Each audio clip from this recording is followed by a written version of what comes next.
Hello friends, எல்லோருக்கும் வணக்கம். Welcome to young investor channel. Actually market updates பார்த்தீங்கன்னா கண்டினியூஸாக டிஸ்கஸ் பண்ணிட்டு இருக்கிறோம். ஸோ இப்போ கண்டினியூஸாக பார்த்தீங்கன்னா முக்கியமான கம்பெனிஸோட ரிசல்ட்ஸ் எல்லாமே வந்துட்டு இருக்குது. ஸோ ரிலையன்ஸ் இண்டஸ்ட்ரீஸோட ரிசல்ட்ஸ் இந்த வீடியோவில் டிஸ்கஸ் பண்ணுறேன். ஸோ இது போக சில பேங்க்ஸோட ரிசல்ட்ஸும் கிடச்சிருக்கு. ஸோ உங்களுக்கு எல்லாத்துக்குமே கன்ஃபியூஷனாக இருக்கும். இந்த மார்க்கெட் என்றைக்கெல்லாம் லீவு அப்படின்னு சொல்லி ஒரு கன்ஃபியூஷன் இருக்கும்.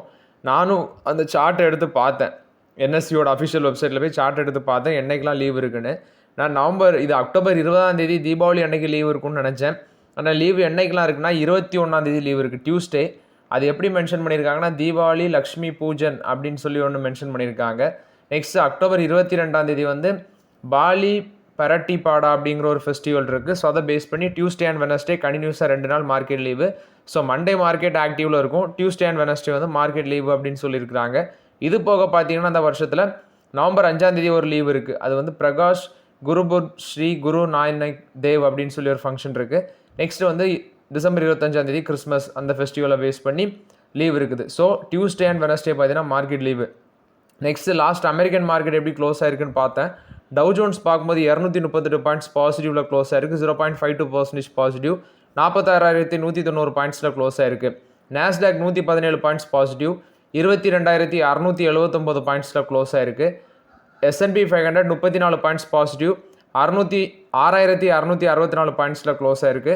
ஆனால் ரசல் 2000, நெக்ஸ்ட் வந்து TSX, அடுத்தது வந்து பார்த்தீங்கன்னா US 10-year ட்ரெஷரி, இதெல்லாம் நெகட்டிவ்ல இருந்துச்சு. டாலர் இண்டெக்ஸ் ஒரு 117 பாயிண்ட்ஸ் பாசிட்டிவ்ல இருந்துச்சு. ஸோ அமெரிக்கன் மார்க்கெட் சொல்ல போனால் ஒரு பாசிட்டிவ் ரியாக்ஷன் தான் கொடுத்துருக்குது. நெக்ஸ்ட் பார்த்தீங்கன்னா ரிலையன்ஸ் இண்டஸ்ட்ரீஸோட ரிசல்ட்ஸு. ஸோ ரிசல்ட்ஸில் பார்க்கும்போது ப்ராஃபிட் இந்த குவார்ட்டரில் consolidated profit after tax 15.9% increase ஆயிருக்கு, 16% இன்க்ரீஸ் ஆயிருக்கு, 22,146 கோடியாக இருக்குன்னு சொல்லியிருக்காங்க. ஒரு எக்ஸப்ஷனல் கெயின் நடந்திருக்கு இந்த குவார்ட்டரில். ஸோ அது பேசிஸில் ப்ராஃபிட் இன்க்ரீஸ் ஆயிருக்கு. ரெவன்யூ ஃப்ரம் ஆப்ரேஷன் 2,83,348 கோடி, 9.9% இன்க்ரீஸ் ஆயிருக்கு. குவார்டர் அண்ட் குவார்டர் பேசிஸ்லேயும் ரெவன்யூ இன்க்ரீஸ் ஆயிருக்கு. நெக்ஸ்ட்டு ஜியோ பிளாட்ஃபார்ம் எடுத்து பார்த்தேன். இதில் ஆவரேஜ் ரெவன்யூ பர் யூசர் 211 ரூபாவாக இருக்குது. இது போக ரெவன்யூ இந்த ஜியோ பிளாட்ஃபார்மில் 14.6% இன்க்ரீஸ் ஆயிருக்கு, 36,332 கோடி. ப்ராஃபிட் ஆஃப்டர் டேக்ஸ் 12.8% இன்க்ரீஸ் ஆயிருக்கு, 7,379 கோடியாக இருக்குது. இது ஜியோ பிளாட்ஃபார்மில் அவங்களுக்கு இவ்வளோ ரெவன்யூ, இவ்வளோ ப்ராஃபிட் க்ரோத் இருந்திருக்குன்னு சொல்கிறாங்க. இதே oil to chemical segment revenue எடுத்து பார்க்கும்போது 3.2% இன்க்ரீஸ் ஆயிருக்கு, 1,60,558 கோடியாக இருக்குது. ப்ரொடக்ஷன் மீன் ஃபார் சேல்ஸ் அது 2.3% இன்க்ரீஸ் ஆயிருக்கு. எபிட்டா 20.9% இன்க்ரீஸ் ஆயிருக்கு, 15,008 கோடியாக இருக்குது. இதே ஆயில் அண்ட் கேஸ் செக்மெண்ட் எடுத்து பார்க்கும்போது 5.4% எபிட்டா டிக்ளைன் ஆயிருக்கு, 5,002 கோடியாக இருக்குன்னு சொல்கிறாங்க. அதே ரீட்டைல் செக்மெண்ட் எடுத்து பார்த்தேன். இதில் ரெவன்யூ 79,128 கோடி பண்ணியிருக்கிறாங்க.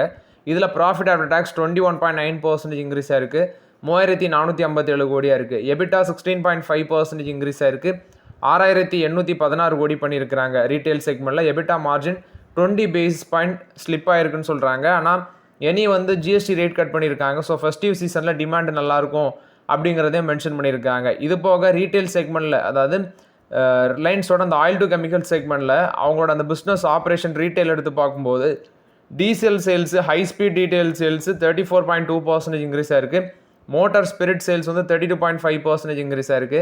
2,000 ஃபியூல் அவுட்லெட்ஸ் பார்த்தீங்கன்னா கைவசம் வச்சுருக்காங்க.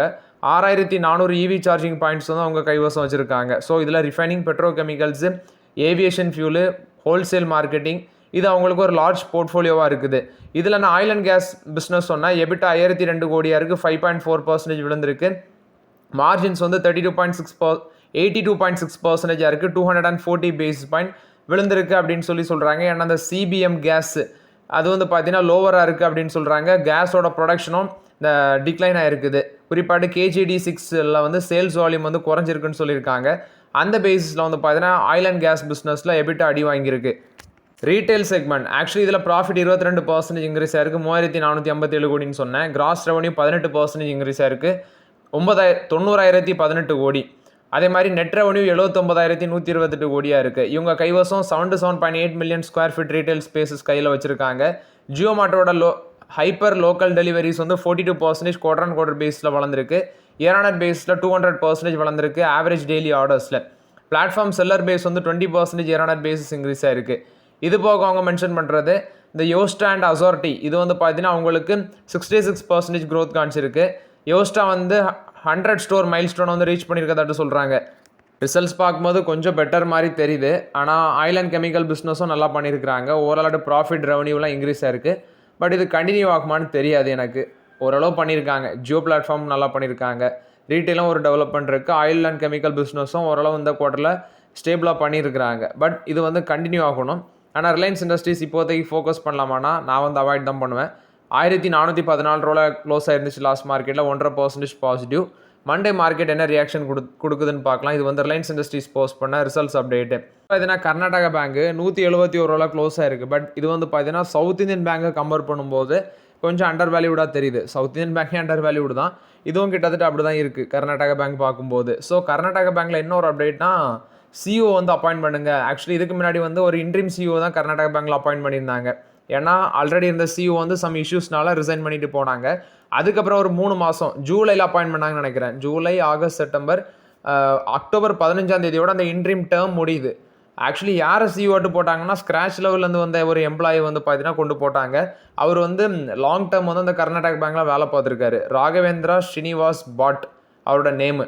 ஸோ அவரை தான் வந்து பார்த்தீங்கன்னா மிட் ஜூலையில் வந்து சிஓட்டு போட்டாங்க. ஸோ அக்டோபர் 15 அந்த டென்யூர் கம்ப்ளீட் ஆகுது. ஸோ இப்போ ஒரு பெர்மனன்ட் சிஓ வந்து அப்பாயிண்ட் பண்ணுங்க அப்படின்னு சொல்லி கர்நாடகா பேங்க்கில் ஒரு கோரிக்கை வந்திருக்குது. இது கர்நாடகா பேங்கை பொறுத்த வரைக்கும் update. Next JSW infrastructure capital எக்ஸ்பெண்டிச்சருக்கு வேண்டி ஒரு 5500 கோடி நாங்கள் ஸ்பெண்ட் பண்ண போகிறோம் அப்படின்னு சொல்லியிருக்காங்க. Q2ல ப்ராஃபிட் ஆஃப்டர் டேக்ஸ் ஒரு 3.5% விழுந்துருந்துச்சு. இது வந்து பார்த்தீங்கன்னா ஜேஎஸ்டபிள்யூ இன்ஃப்ராஸ்ட்ரக்சர் கொடுத்த அப்டேட்டு. பூனாவாலா ஃபின்கார்ப்போட Q2 ரிசல்ட்ஸ் வந்திருக்குது. ப்ராஃபிட் வந்து பேக் மறுபடியும் பார்த்தீங்கன்னா ஒரு ப்ராஃபிட் பண்ணியிருக்கிறாங்க. க்ரீன் ட்ரெண்டுக்கு வந்திருக்கு. 74 கோடி ப்ராஃபிட் பண்ணியிருக்காங்க. அசட் அண்டர் மேனேஜ்மெண்ட்டும் இன்க்ரீஸாக இருக்குது. நெட் இன்ட்ரெஸ்ட் இன்கம் 905 கோடியாக இருக்குது. 40.3% இன்க்ரீஸாக இருக்குது. குவார்டர் ஆன் குவார்டர் பேஸில் 17.8% இன்க்ரீஸாக இருக்குது. ப்ராஃபிட் பிஃபோர் ப்ரொவிஷன்ஸ் 38.5% வளர்ச்சி அடைஞ்சிருக்கு. குவார்டர் ஆன் குவார்டர் பேஸில் 19.1% வளர்ந்துருக்கு. 387 கோடியாக இருக்குது. நெட் இன்ட்ரெஸ்ட் மார்ஜின் 8.40% இருக்குது. கிராஸ் என்பிஏ 1.84%லேருந்து 1.59% குறைஞ்சிருக்கு. இது ஒரு நல்ல மூவாட்டு பார்க்குறேன். நெட் என்பிஏ 0.85லேருந்து 0.81% குறைஞ்சிருக்கு. ஸ்டேஜ் 1 அசட் 97.1% இருக்குது. 96.5%லேருந்து 97.1% இன்க்ரீஸாக இருக்குது. ப்ரொவிஷன் கவரேஜ் ரேஷியோ 49.65% இருக்குது. அசட் அண்டர் மேனேஜ்மெண்ட் 68% வளர்ச்சி அடைஞ்சிருக்கு. குவார்டர் ஆன் குவார்டர் பேஸில் 15.6% வளர்ச்சி அடைஞ்சிருக்கு. 47,701 கோடியாக இருக்குன்னு சொல்லியிருக்கிறாங்க. அவங்களோட நியூ ப்ராடக்ட்ஸ் வந்து டோட்டல் அசட் அண்டர் மேனேஜ்மெண்ட்டுக்கு 8% கான்ட்ரிபியூட் பண்ணியிருக்கு. செக்யூர்ட் ஆன் புக் மிக்ஸ் வந்து 56% இருக்குது. Ratio of secure to unsecured on book asset 56:44 அந்த ரேஞ்சில் இருக்குது அப்படின்னு சொல்கிறாங்க. ஆப்ரேட்டிங் எக்ஸ்பென்சஸ் அசட் அண்டர் மேனேஜ்மெண்ட்டுக்கு ரிலேட்டிவாக இருக்குது 4.8%. அசட் குவாலிட்டி இம்ப்ரூவ் ஆயிருக்கு இந்த குவார்ட்டரில் பார்க்கும்போது. நெட் என்பியும் சரி, கிராஸ் என்பியும் குறைஞ்சிருக்குது. ஸோ ஓவர்லாட் இது வந்து பார்த்தீங்கன்னா பூனாவாலா ஃபின்கார்ப் போஸ்ட் பண்ண ரிசல்ட்ஸ் அப்டேட். இந்த Q2ல மட்டுமே 2355 கோடி வந்து ரைஸ் பண்ணியிருக்கிறாங்க நான் கன்வெர்ட்டிபிள் டிபெஞ்சர்ஸ் மூலமாட்டு. இது வந்து பூனாவாலா ஃபின்கார்ப் கொடுத்த அப்டேட்டு. கரூர் வைசியா பேங்கோட Q2 ரிசல்ட்ஸ் வந்திருக்கு. நெட் ப்ராஃபிட் 21% இன்க்ரீஸாக இருக்குது. நெட் இன்ட்ரெஸ்ட் இன்கம் 19% இன்க்ரீஸாக இருக்குது. ஆக்சுவலி ப்ராஃபிட் 573 கோடி பண்ணியிருக்கிறாங்க. நெட் இன்ட்ரெஸ்ட் இன்கம் 18.7% இன்க்ரீஸாக இருக்குது. 1261 கோடியாக இருக்குது.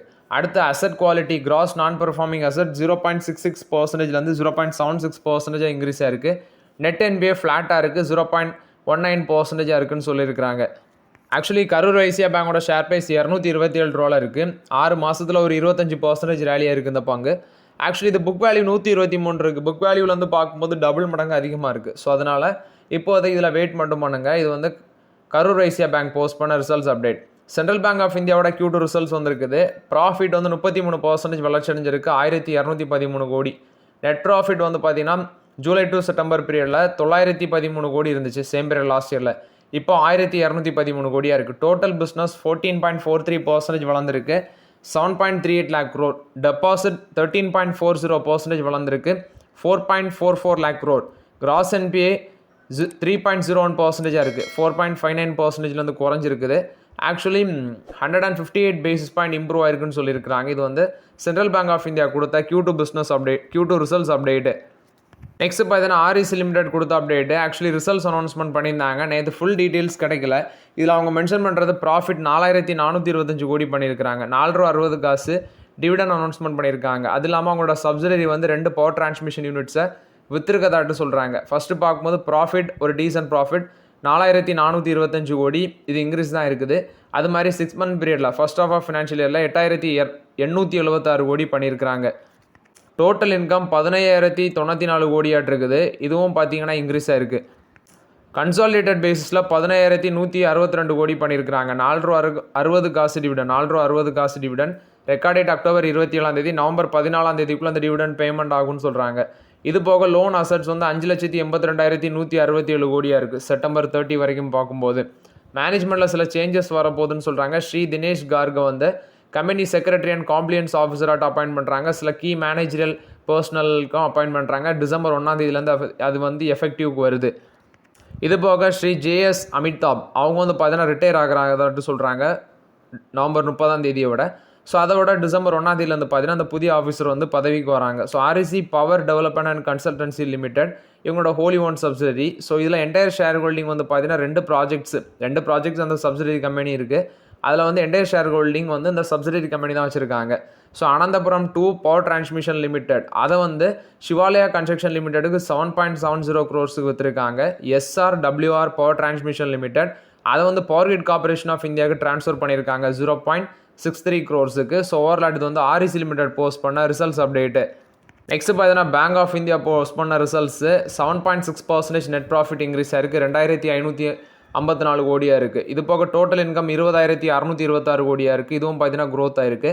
கிராஸ் நான் பர்ஃபார்மிங் அசட் 2.54% இருக்குது. 4.41% குறைஞ்சிருக்கு. ப்ரொவிஷன் ஃபார் நான் பர்ஃபார்மிங் அசட் 472 கோடியாக இருக்குது. இதுவும் சேம் பீரியட் லாஸ்ட் இயரை கம்பேர் பண்ணும்போது நல்லாவே குறைஞ்சிருக்குன்னு சொல்லியிருக்கிறாங்க. இது வந்து பேங்க் ஆஃப் இந்தியா போஸ்ட் பண்ண ரிசல்ட்ஸ் அப்டேட்டு. மேரிகோ பார்த்தீங்கன்னா HW வெல்னஸ் சொல்யூஷன்ஸ் அந்த கம்பெனியில் 46.02% ஸ்டேக்கை வாங்குறாங்க 138 கோடிக்கு. ஆல்ரெடி பார்த்தீங்கன்னா ரிமைனிங் ஸ்டேக் வந்து முன்னாடி 2022 மேலே வாங்கியிருக்காங்க. இப்போ ரிமைனிங் இருக்கிற 46.02% அந்த ஸ்டேக் வாங்குறாங்க 138 கோடிக்கு. இது மேரிகோ கொடுத்த அப்டேட்டு.